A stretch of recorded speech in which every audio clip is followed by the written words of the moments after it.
భారతిరెడ్డి గారు వైఎస్ షర్మిలతోని ఇంకా వైఎస్ సునీత గారితోని రాజీయత్నం చేస్తున్నారని చెప్పేసి మనకి వార్తలు వస్తున్నాయి. ఇందులో వాస్తవం ఉందంటారా మరి? లేదనే నేను భావిస్తున్నాను. అవకాశం లేదు. ఎందుకంటారు సార్ మరి? అక్కడ రాజశేఖర్ రెడ్డి గారి కుటుంబ సభ్యులు ఎవ్వరు కూడా వైఎస్ఆర్సీపీ పార్టీలో ఉండకూడదు, పదవులు అనుభవించకూడదనేది భారతిరెడ్డి గారి యొక్క సిద్ధాంతం, ఆమె కోరిక. కాబట్టి చాలా విజయవంతంగా రాజశేఖర్ రెడ్డి గారి కుటుంబ సభ్యులు, అంటే కొడుకు ఒక్కడే జగన్మోహన్ రెడ్డి గారు తప్ప మిగిలిన వాళ్ళు ఎవ్వరు కూడా, అంటే వివేకానంద రెడ్డి గారు కావచ్చు, లేదంటే వివేకానంద రెడ్డి గారి సంతానం అమ్మాయి సునీత గారు కావచ్చు, షర్మిల గారు కావచ్చు, ఈ పార్టీలో ఉండకూడదని చెప్పి మొట్టమొదటి కూడా ప్రణాళికబద్ధంగానే వాళ్ళని బయటికి పంపించడం కూడా జరిగింది. కాబట్టి ఈ రోజున్న పరిస్థితుల్లో రెండవది ఎందుకు ఈ అనుమానం ప్రజలకు వచ్చింది అని అంటే, కొంతమంది దీన్ని ఎందుకు వ్యక్తం చేస్తున్నారు అంటే, నిన్న ఈరోజు వాళ్ళు మాట్లాడిన మాట వైఎస్ఆర్సీపీ పార్టీకి చాలా ఇబ్బంది. ముఖ్యంగా కడప జిల్లాలో, కడప నియోజకవర్గంలో, అంటే లోక్సభ నియోజకవర్గంలో అవినాష్ రెడ్డి గారు నిలబడుతున్నారు కాబట్టి, తిరిగి ఆయనకి ఇచ్చారు కాబట్టి, ఒక హంతకుడికి ఎలా ఇస్తావని చెప్పని సునీత గారు ప్రశ్నిస్తున్నారు. ఎట్టి పరిస్థితుల్లో కూడా నువ్వే కావాలమ్మా, ఇది నా కోరిక అని చెప్పని మా చిన్నాన్న నన్ను కోరాడు, కాబట్టి ఆయన కోరిక కోసం అయినా సరే నేను బరిలో నిలబడతాను, అవినాష్ రెడ్డిని గెలవనివ్వను అని చెప్పని షర్మిల గారు పంతం బట్టి ఇద్దరు కూడా ఈరోజు ఆయనకు వ్యతిరేకంగానే మాట్లాడుతున్నారు. అవినాష్ రెడ్డి గారు లోక్సభలో ప్రవేశించకూడదు అనేది వీళ్ళ బలమైన కోరిక. దానికి కారణాలు ఏంటంటే అవినాష్ రెడ్డి గారే హత్య చేయించారనేది వాళ్ళు బహిరంగానే చెబుతున్నారు. మీ సాక్షి ప్రసార మాధ్యమానికే వస్తాను, చర్చలో పాల్గొందాం రండి అని చెప్పని సవాలు విసిరింది కదా సునీతమ్మ. అంటే ఇక్కడ ఎవరు కూడా వెరవట్లేదు, వాస్తవాలు చెప్పడానికి భయపడలేదు. వివేకం అనే సినిమాలో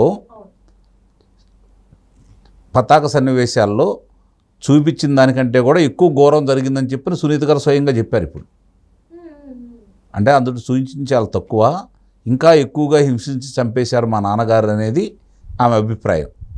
అంటే ఇప్పుడు ఇట్లా వీళ్ళు ఈరోజు ఎట్టి పరిస్థితుల్లో ఒకవేళ ఆమె రాజీ ప్రయత్నాలు చేసినా వీళ్ళు దానికి అనుగుణంగా వెళ్తారని అయితే నేనైతే భావించట్లేదు.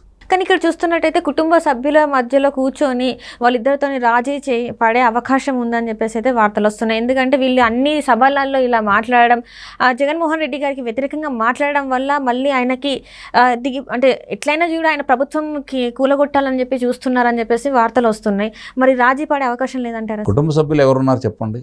విజయలక్ష్మి గారు ప్రయత్నించాలి, ఇంకా రాజశేఖర రెడ్డి గారు సతీమణి, ఈ అమ్మాయి ఎటు రాదు షర్మిల గారు, మరి లేదు సునీత గారు రారు. ఆ రోజే షర్మిల గారికి ఏదో ఒక రాజకీయ పదవి ఇచ్చేసి, అధికార పదవి ఏదో ఒకటి ఇచ్చేసి ఆమెకు రావాల్సినటువంటి వాటా ఆమెకు ఇచ్చినట్టయితే గొడవలు ఉండేవి కాదు.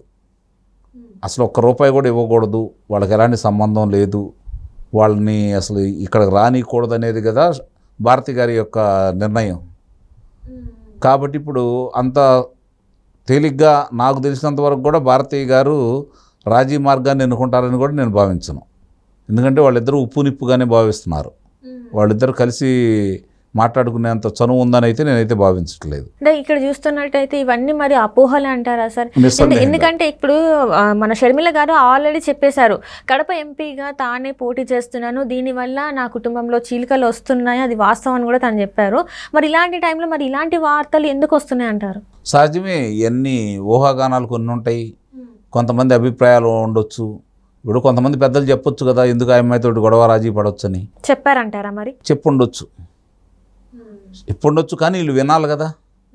చాలామంది ప్రయత్నం చేశారు, ఆమెకి ఇవ్వాల్సిన వాటా ఆమెకి ఇచ్చేసేయండి ఎందుకని చెప్పని, కానీ అన్నీ పెడచెవిని పెట్టారు కదా.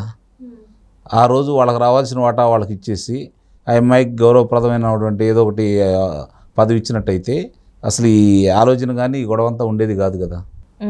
అంటే ఆ హత్య కేసు కూడా బయటికి వచ్చేది కాదంటారా? బయటికి ఎటు వచ్చేది, సునీత గారు పోరాడుతున్నారు కాబట్టి. షర్మిల గారి విషయం వరకు నేను చెప్తున్నాను, సునీత గారు మొట్టమొదటి పోరాడుతున్నారు కాబట్టి ఒకవేళ ఇవన్నీ చేసి ఉంటే షర్మిల గారు సునీత గారికి అండదండగా ఉండేవాళ్ళు కాదేమో. సో ఇప్పుడు ఏంటంటే ఇప్పుడు తినకి ఒక పదవి ఇవ్వకపోవడం వల్ల ఈ రోజు జగన్మోహన్ రెడ్డి గారికి అన్ని వైపుల నుంచి వెళ్ళి దాడి అనేది ఎదుర్కోవాల్సి వస్తుంది. పదవి ఇవ్వకపోవడమే కాకుండా చిన్నాన్న గారిని చంపించడానికి కారకమైన అవినాష్ రెడ్డి గారిని వెనకేసుకొస్తున్నాడు, కాపాడుతున్నాడు అనే కోపంతో వీళ్ళు బయలుదేరారు.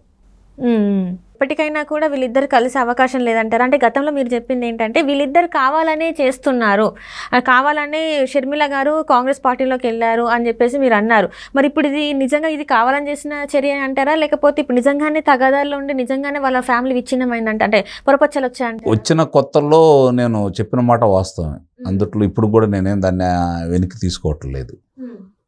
ప్రభుత్వ వ్యతిరేక ఓటు తెలుగుదేశం పార్టీ పడకుండా ప్రయత్నం చేస్తున్నారనేది మాత్రం వాస్తవం. అందుట్లో ఎలాంటి సందేహం కూడా ఏం లేదు. కానీ ఇప్పుడున్న పరిస్థితుల్లో మీరన్న రాజీ అనే దాని గురించి మాట్లాడతామన్న దానికి మాత్రమే నేను మాట్లాడుతున్నాను. వాళ్ళిద్దరు రాజీ పడతారని అయితే నేను భావించట్లేదు. రాజీ పడితే ఇంకొంచెం ఇబ్బందే వాళ్ళకి. రాజీ పడితే ఆ ఓట్లన్నీ తెలుగుదేశం పార్టీకి పడతాయి కదా, వ్యతిరేక ఓట్లన్నీ.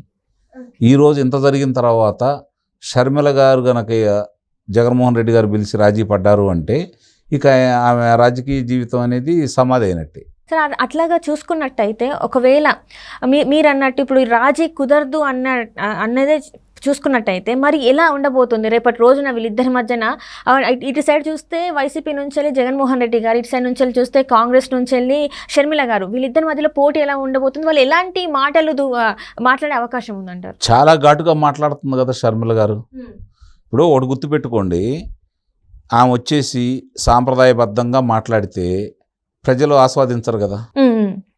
నేను కాంగ్రెస్ పార్టీ తరఫున నాకు అధ్యక్షురాలు ఇచ్చారు, నేను కాంగ్రెస్ పార్టీని గెలిపించాలనుకుంటున్నాను, మీరు నాకు ఓటేయండి అంటే జనం ఎందుకు ఓట్లేస్తారు? జగన్మోహన్ రెడ్డి గారి వల్ల రాష్ట్ర ప్రజలు ఇబ్బంది పడిపోతున్నారు కాబట్టి అవినాష్ రెడ్డి గారిని అండదండలుగా ఉంటున్నాడు.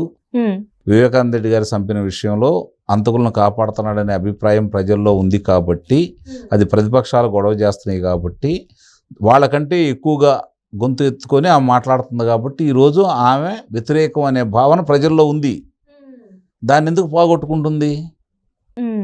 ఇప్పుడు మరి జగన్మోహన్ రెడ్డి గారు అంతే స్థాయిలో మరి చెప్తారంటారా మరి షర్మిల గారి గురించి ఓటు వేయొద్దని చెప్పి, లేకపోతే ఇంకేమైనా మాట్లాడే అవకాశం ఉందంటారా? షర్మిల గారి గురించి మాట్లాడతాడని నేను అనుకోను. ఆయన ఇప్పుడు కూటమి గురించే మాట్లాడతాడు.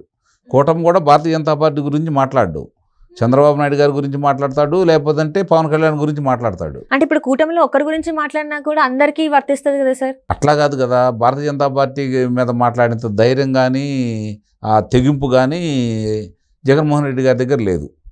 ఎందుకంటారు? మరి వాళ్ళ ఎన్నికల చీకటి ఒప్పందం ఉందని అట్లా చీకటి ఒప్పందం కంటే కూడా అతని మీద ఉన్నటువంటి అభియోగాలు, కేంద్రం మళ్ళీ తిరిగి అధికారంలోకి వస్తే రేపు పొద్దున భారతీయ జనతా పార్టీ ఈ మాట్లాడితే అతను ఇబ్బందులు ఎదుర్కోవాలి కాబట్టి ఇప్పుడు వరకు వాళ్ళతో ఎంతో కొంత సంబంధాలు నేర్పాడు కాబట్టి రేపు పొద్దున ఒకవేళ అధికారం కోల్పోయినా బతిమలాడుకోనో బామాలికోనో వాళ్ళకి ఇవ్వాల్సిన కానుకలు ఇచ్చుకోనో తన మీద ఉన్న అభియోగాలను తప్పించుకోవడం కోసం అతను ప్రయత్నం చేస్తాడు. ఎంతసేపు కూడా తన స్వలాభం కోసమే తప్ప రాష్ట్ర ప్రయోజనాల కోసం అప్పుడు కూడా మాట్లాడరు. ఎప్పుడు మాట్లాడరు. అప్పుడేంటి ఎప్పుడు మాట్లాడరు ఆయన. దాంట్లో అనుమానం ఏముంది? రాష్ట్ర ప్రయోజనాలు ఆయనకు సంబంధం లేదు. రాష్ట్ర ప్రయోజనాలు అవసరం లేదు, రాజధాని అవసరం లేదు, ఇప్పుడు ఉద్యోగ అవకాశాల గురించి మాట్లాడే అవకాశం ఏది పట్టదంటారు? బటన్ నొక్కుతున్నాడు, జనం ఓట్లేస్తారని నమ్మకంతో ఉన్నాడు కదా, ఇంక వేరే ఎందుకు ఆయనకి? బటన్ నొక్కుడుతోనే ఇప్పుడు ఓటు కూడా నొక్కుతారని అనుకుంటున్నారు అంటారు. అనే కదా ఆయన అభిప్రాయం. అదే గెలిపిస్తారని భావిస్తున్నాడు కదా.